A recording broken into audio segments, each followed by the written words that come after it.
Nous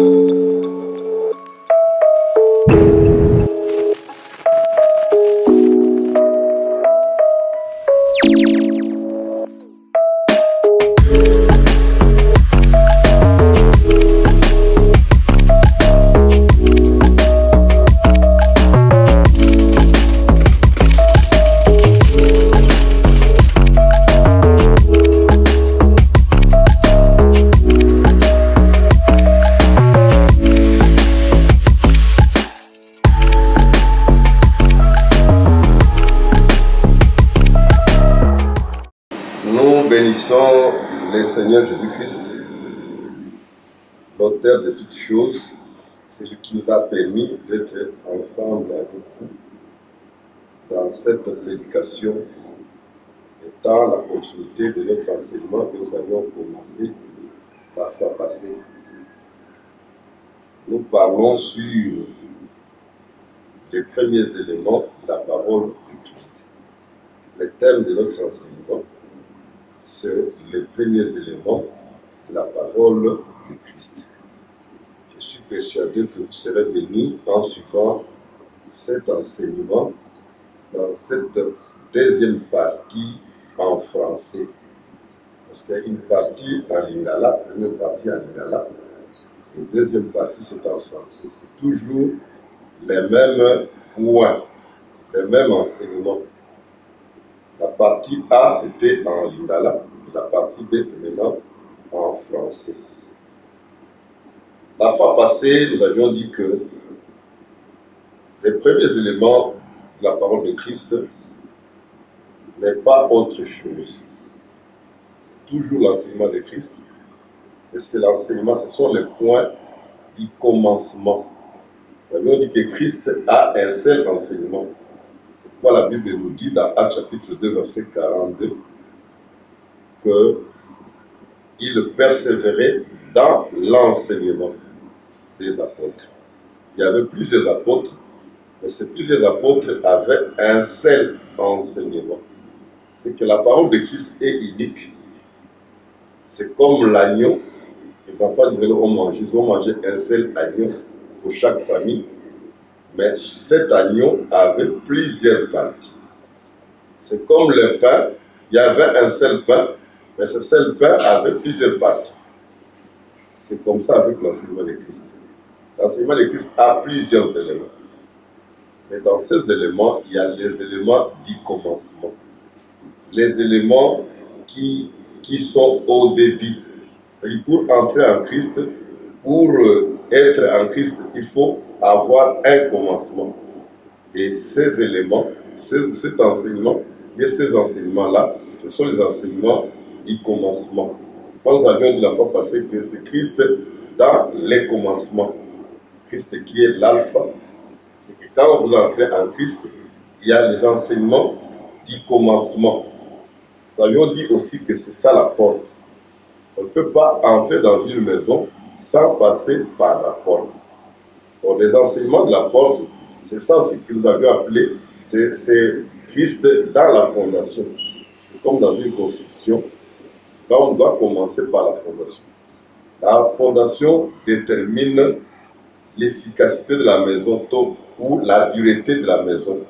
Si la maison a été mal fondée, si la fondation n'est pas durable, c'est que cette maison ne va pas subsister longtemps. C'est pourquoi en Christ, nous avons les éléments essentiels, les éléments du début, que chaque chrétien doit d'abord être fondé, doit d'abord comprendre convenablement ses enseignements, et après on peut ajouter d'autres enseignements. J'ai dit que les premiers éléments ne sont pas tous les éléments de la parole de Christ. C'est une partie de la parole de Christ. C'est-à-dire qu'il y a plusieurs éléments dont on aura le temps peut-être d'en parler très prochainement. Mais dans notre enseignement, nous allons plus insister sur les premiers éléments de la parole de Christ. Pour un petit rappel, nous lisons dans Hébreux chapitre 5 pour essayer de donner quand même l'envie à ceux qui n'ont pas suivi, bien ceux qui veulent suivre, qu'est-ce que nous allons dire dans notre enseignement sur les premiers éléments de la parole de Christ? Nous avions dit qu'en réalité, ces premiers éléments ne sont pas des choses à négliger. C'est ça la force dans la vie chrétienne. C'est ça les choses du commencement. Si quelqu'un n'a pas bien commencé sa vie chrétienne, même dans la suite, il est devenu serviteur. Il peut être compté parmi les grands, soi-disant les grands, dans la parole, mais sa vie chrétienne sera instable, ne sera pas bien fondée. C'est pourquoi, en lisant Hébreux chapitre 6, la Bible nous dit ceci. C'est pourquoi, laissant les éléments de la parole de Christ, tendons à ce qui est parfait, sans poser de nouveau les fondements du renoncement aux œuvres mortes. Nous avions dit que le premier élément que nous allons voir dans notre enseignement, c'est le renoncement aux œuvres mortes. Le deuxième élément, c'est quoi? De la foi en Dieu. La foi en Dieu. C'est le deuxième élément. Le troisième élément, c'est de la doctrine de baptême. De la doctrine de baptême au pluriel, pas un seul baptême, mais plusieurs baptêmes. De l'imposition de main. De l'imposition de main, c'est quatrième élément. Cinquième élément, de la résurrection des morts. Et sixième élément, du jugement éternel. Je vais reprendre rapidement tous ces 6 éléments. 1. Les renoncements aux œuvres mortes. 2. La foi en Dieu. 3. La doctrine des baptêmes. 4. L'imposition des mains. 5. La résurrection des morts. Et 6. Le jugement éternel. Si nous lisons Hébreux, toujours chapitre 5, au verset 12, Paul parle des premiers rudiments des oracles de Christ. Hébreux chapitre 6, verset 12. La Bible dit ceci. Hébreux chapitre 5, verset 12. Vous, en effet, qui depuis longtemps devriez être des maîtres, vous avez encore besoin qu'on vous enseigne le premier rudiment des oracles de Dieu. Les premiers rudiments, ce sont les premiers éléments de la parole de Dieu. Paul parlait aux Hébreux, aux saints, aux enfants de Dieu qui étaient des Hébreux. Il dit, vous, depuis longtemps, qui devrez être des maîtres, vous avez encore besoin qu'on vous enseigne les premiers rudiments des oracles de Dieu. C'est que celui qui entre en Christ doit être enseigné, doit comprendre les premiers éléments des oracles de Dieu. Vous en êtes venus à avoir besoin de lait et non d'une nourriture solide. Si vous lisez très bien, l'apôtre Paul parle du lait et de la nourriture solide. C'est que ce que voulait Paul, c'est quoi? Dans l'enseignement de Paul, dans la prédication de Paul, Paul nous parle de 2 choses très importantes. La première, c'est les 2 états spirituels. Et la deuxième, c'est la croissance d'un enfant de Dieu. C'est-à-dire 2 états spirituels et la croissance d'un enfant de Dieu. Dans ces 2 états spirituels, Paul parle de l'enfance, c'est-à-dire l'enfant en Christ. Et Paul nous parle de deuxième état spirituel, nous parle des hommes faits, bien un adulte spirituel. C'est que dans la vie chrétienne, nous avons ces 2 états. Quand quelqu'un entre dans le Seigneur, s'il a réellement passé par une voie normale, il est entré par la porte, il commence à devenir non un homme fait, il devient un enfant en Christ. C'est pourquoi la Bible dit à ceux qui l'ont reçu. Là, c'est Jean chapitre 1, verset 11 à 12. Il leur a donné le pouvoir de devenir enfants. Quand on dit enfant, c'est-à-dire un bébé.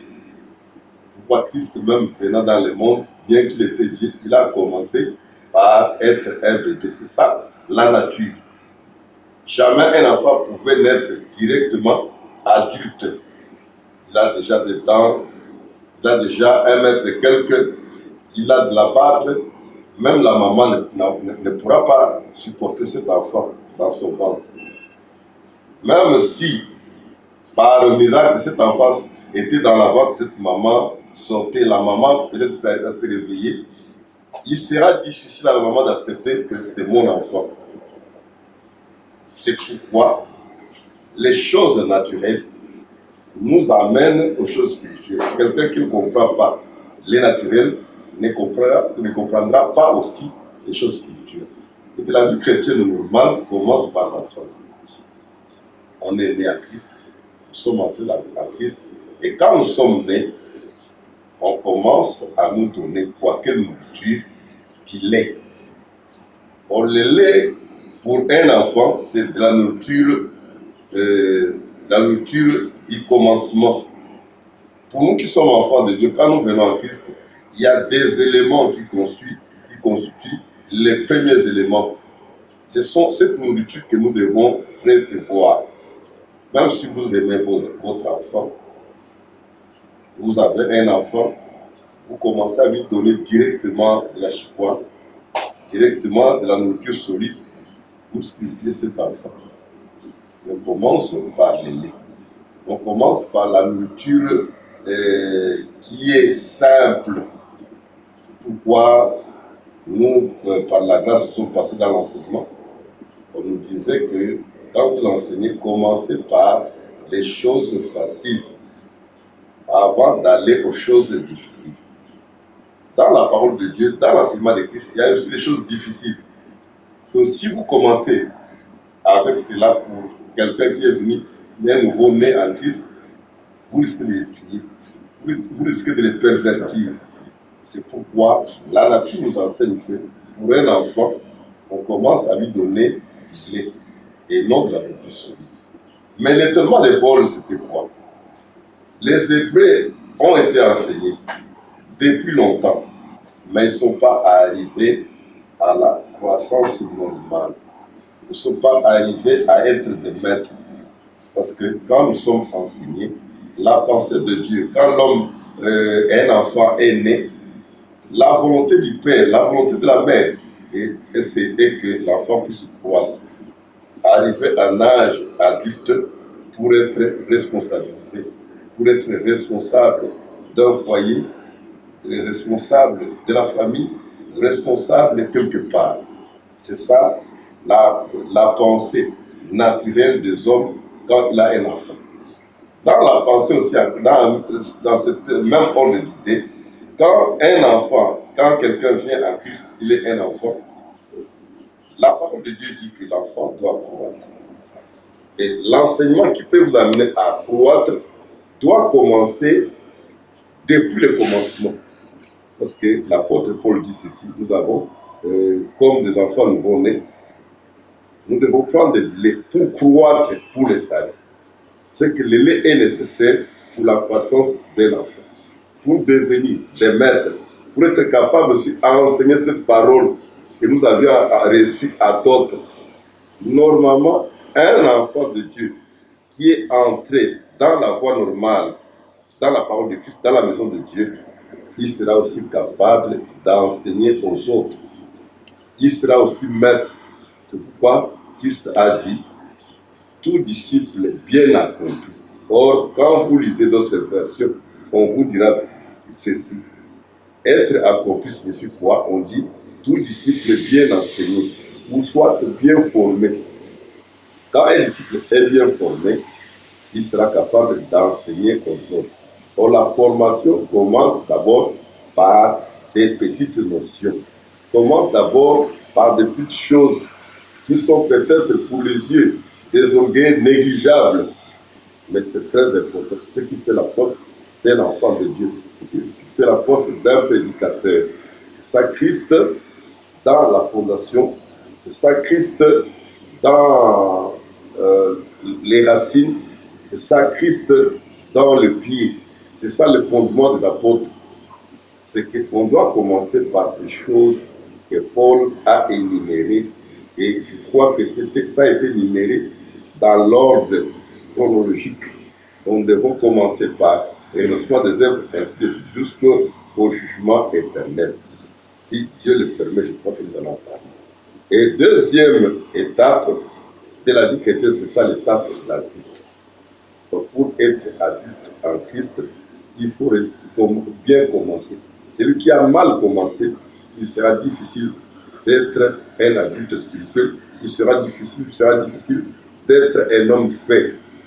C'est pourquoi nous voyons aujourd'hui des gens qui sont devenus des pasteurs, des évangélistes, des pasteurs, des docteurs, des prédicateurs, n'importe quel nom de grade que les gens portent dans les églises.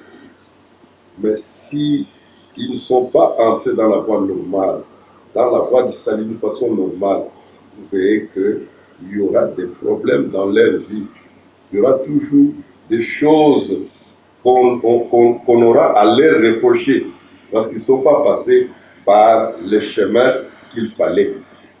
C'est pourquoi nous demandons aux enfants de Dieu de marcher normalement dans cette voie. C'est comme les enfants d'Israël qui ont quitté l'Égypte pour aller à Canaan. Comment est-ce que vous pouvez arriver directement au Jourdain sans passer par la mer Rouge? C'est que les stations étaient chronologiques, c'est que ça se suivait. L'un appelle l'autre. C'est comme ça avec les choses de Dieu. Inutile de donner beaucoup de thèmes qui font craindre les gens, utiliser des gros mots français pour faire paix, pour impressionner les gens, mais enseignons Christ dans la simplicité. Enseignons Christ dans la simplicité, les gens puissent nous comprendre d'abord dans ces premiers éléments. Si les gens ont compris les premiers éléments de la parole de Christ, même si nous ajoutons d'autres thèmes, les gens qui sont déjà bien fondés, ils seront des chrétiens stables, ils seront des chrétiens qui vont manifester la vie de Christ jusqu'à devenir comme Christ. C'est ça le rôle du ministère. C'est ça le rôle des serviteurs de Dieu, des enseignants de la parole. C'est pourquoi, dans cet aspect, nous devons insister sur l'enseignement. Or, l'enseignement doit être méthodique. On doit commencer par les premiers éléments avant d'ajouter les autres éléments. Et l'enseignement des apôtres était comme ça. C'est pourquoi quand vous lisez, par exemple, le livre les Épîtres, vous allez remarquer que les apôtres ont enseigné d'une façon très simple. Il ne faut pas chercher à compliquer les gens. Mais aujourd'hui, beaucoup de chrétiens ont même des problèmes pour amener un païen à Christ. Parce qu'ils ont tellement la supériorité de langage, ils parlent tellement en utilisant des gros mots que les gens ne comprennent pas. Et c'est difficile même aux gens de se convertir. C'est ces défauts que nous avons aujourd'hui dans la parole, dans l'évangile. Donc nous devons enseigner méthodiquement. Dieu, comme un pédagogue, a bien enseigné. Il a commencé. Vous savez qu'Israël était un peuple naturel, un peuple charnel. Il a commencé par la chair. C'est comme quand on enseigne le cours de mathématiques. Pour enseigner la numération, un maître de l'école peut utiliser des pions, peut utiliser des boules, ainsi de suite. Mais quand l'enfant deviendra adulte, l'enfant saura qu'un n'était pas le pion, un n'était pas le boule, parce qu'il est devenu adulte. C'est la même chose avec les choses de Dieu. Si nous enseignons méthodiquement, nous aurons à bien fonder les enfants de Dieu dans la vraie parole de Christ. Et l'enseignement de Christ a deux parties. La première partie, c'est ça que nous appelons la théorie. Mais dans le langage, biblique, je vais appeler cela les dires. Or, dans les dires, ce que nous enseignons, quand je suis en train de vous enseigner, ce sont les dires. Mais il faut la deuxième partie. La deuxième partie, c'est ça, les faits ou la pratique du dire. Les faits, c'est la pratique de ce qu'on a dit. Si un enseignant n'enseigne que les dires sans la pratique, cet enseignement ne sera pas complet. Et cet enseignement ne fera pas que nous ayons des vrais enfants de Dieu ou bien des vrais saints. Dieu parle à Moïse dans Exode chapitre 4. Il dit ceci. Je lis le premier verset, c'est le verset 12. Va, Dieu dit à Moïse, va, donc, je serai avec ta bouche. Je serai avec ta bouche, je t'enseignerai ce que tu auras à dire. Moïse va. Comme Moïse ne voulait pas en réalité accomplir la mission de Dieu, Moïse donnait des prétextes pour dire qu'il ne sait pas parler. C'est pourquoi ici Dieu lui dit, va, je serai avec ta bouche. Si aujourd'hui on voit beaucoup de serviteurs se précipiter à devenir ministres, devenir des enseignants de la parole, on peut enseigner la parole, on peut même prêcher à notre frère sans être ministre de la parole. Parce que quand je dis que nous devons devenir les maîtres, ce n'est pas dit que tous les frères, toutes les sœurs seront des enseignants de la parole. D'ailleurs, le ministère de l'enseignant, le ministère de la parole n'est pas donné aux femmes et n'est pas aussi donné à tous les frères. Il y a de ceux qui sont appelés. C'est pour dire que pour que tu puisses bien enseigner, il faut d'abord comprendre ce que tu es en train d'enseigner.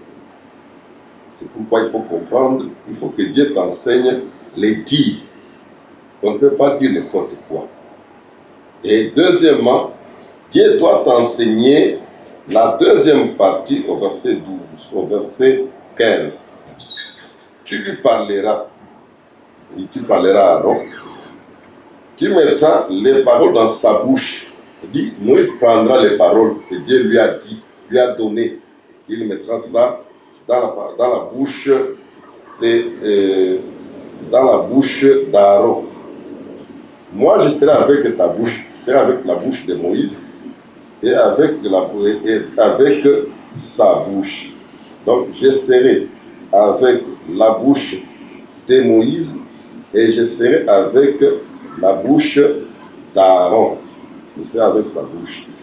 Et la Bible continue pour dire, je vous enseignerai ce que vous aurez à faire. C'est pour dire que Dieu voulait enseigner à Moïse ce que Moïse devrait dire et ce que Moïse devrait faire. Les bons enseignements, un bon enseignement doit avoir tous ces deux parties. La partie du dire, c'est-à-dire la théorie, la partie du faire, c'est-à-dire la pratique de la parole.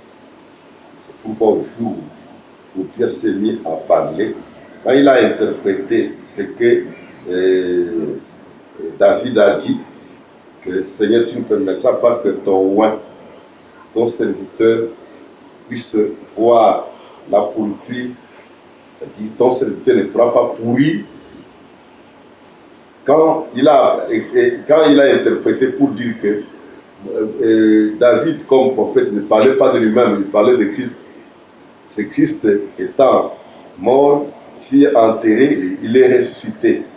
C'est que David ne parlait pas de la personne de David parce que David est mort, il n'est pas ressuscité, son corps, ses os se trouvaient encore dans le sépulcre.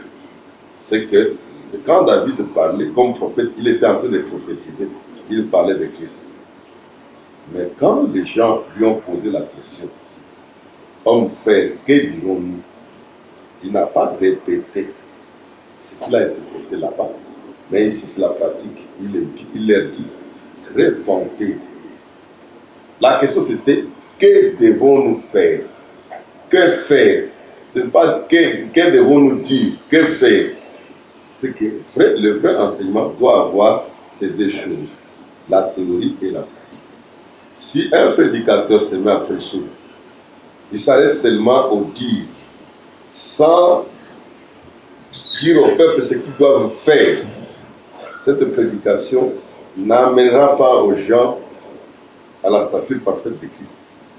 N'amènera pas à ce qu'ils l'écoutent à se perfectionner. C'est pourquoi Paul donne des conseils à Timothée, lui dit: Timothée, veille sur toi-même et sur ton enseignement. Puis te sauveras et tu sauveras ce qui t'écoute. Or, veiller sur soi-même, c'est que je suis en train d'enseigner. Je dois voir aussi les côtés pratiques de la chose, de l'enseignement.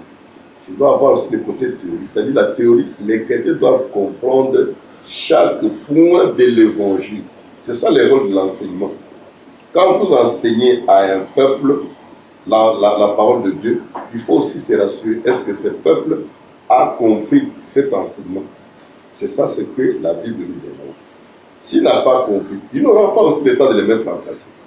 La matière qu'on a très bien compris, on aura la facilité de l'enseigner à d'autres, on aura aussi la facilité de la mettre en pratique. Ce sont les deux parties de l'enseignement qui font que nous puissions ressembler à Christ, nous puissions devenir comme Christ. Mais si ces deux parties ne sont pas bien expliquées, l'enseignant doit être lui-même quelqu'un qui parle, qui dit, qui enseigne, et quelqu'un aussi qui montre par son exemple comment est-ce qu'il pratique cet enseignement. Il ne faut pas s'arrêter comme des pharisiens. C'est pourquoi Jésus a dit, ce que les pharisiens disaient, c'était bien. Jésus a dit, les pharisiens et les scribes sont sur la chair de Moïse. Faites ce qu'ils vous disent. C'est que ce qu'ils disaient, c'était bien. Mais ne faites pas ce qu'ils font. C'est qu'il y avait la théorie sans pratique. Maintenant, aujourd'hui, dans l'église plutôt, nous devons prêcher et vivre la parole d'abord nous-mêmes prédicateurs pour que les chrétiens puissent suivre notre modèle. C'est pourquoi l'enseignement est très important dans ces deux phases, la phase théorique et la phase pratique. La phase pratique nous amène à pratiquer, à mettre en pratique la parole de Dieu. Si quelqu'un veut devenir mécanicien, veut devenir électricien, on peut lui donner toutes les théories sur l'électricité, sur la mécanique. S'il ne met pas la pratique, s'il ne passe pas à la vie de la pratique, il ne saura pas être un bon mécanicien, il ne saura pas être un bon électricien. La même chose avec le choses de Dieu. Nous écoutons la parole, les gens doivent d'abord comprendre qu'est-ce qu'on dit dans chaque point de l'évangile et comment mettre cela en pratique. Mettre cela en pratique, c'est ce qui fera le tout de l'enseignement qui peut nous amener au salut. Je crois qu'à notre prochaine fois, nous allons maintenant parler, nous allons maintenant entrer dans les points, les premiers éléments de la parole de Christ. Ça, c'est toujours l'introduction. On a parlé sur les rôles de l'enseignement dans ces deux phases théoriques et pratiques. C'est ça qui fait que les chrétiens puissent croître, puissent devenir adultes. Et à la prochaine, nous allons commencer par le renoncement aux œuvres mortes comme étant le premier point de notre enseignement. Le Seigneur Jésus-Christ vous bénisse vos maisons, vous bénisse vos œuvres, car la Bible dit qu'il bénira le travail de nos mains. Il bénisse tout ce qui est en vous et bénisse aussi ceux qui sont dans vos maisons. Le Seigneur soit.